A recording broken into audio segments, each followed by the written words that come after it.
Simula nga po nang magsunod-sunod ang talo ng Denver Nuggets noong mga unang laro nila, binabatikos nga dito ang bagong player na si Russell Westbrook dahil sa sobrang pag-struggle. Tinakot pa nga siya dito ng ilang mga NBA scout na kapag hindi gumanda ang kanyang laro, dapat na nga daw itong i-waive ng Denver Nuggets at maglaro na lamang sa G League. May iba pa nga dito ang nagsabi kailangan na lamang nga po niyang magretiro since wala rin naman talaga siyang may bubuga na sa liga. Ngunit matapos nga po ang sunod-sunod na natanggap nitong batikos, bigla rin naman nga itong nagpakitang gilas ngayong araw kontra sa Brooklyn Nets matapos siyang magtala ng 22 points, 5 rebounds sa kanyang 2 out of 2 sa 3-point line. Well, eto na so far ang best performance ni Westbrook sa Denver Nuggets. Kaya kung sakaling magpatuloy pa ang ganitong klaseng laro, maaari nga pong hindi pa tapos ang kanyang karir.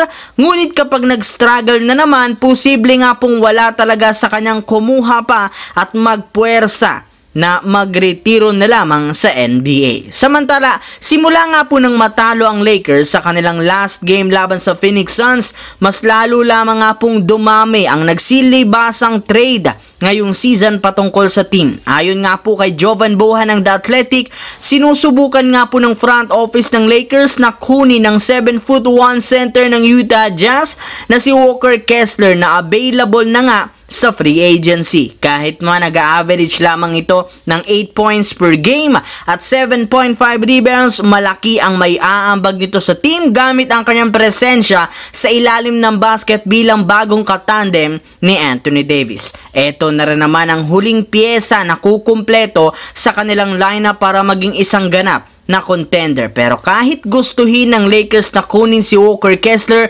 kailangan nga nila ditong isakripisyo sina Christian Wood at maging si Jared Vanderbilt na pareho nga pong nawawalan ng role sa Lakers. Sa kabilang banda, bago pa man magsimula ang regular season, marami na nga po ang umaasa na magkakaroon ng Milwaukee Bucks ng magandang simula.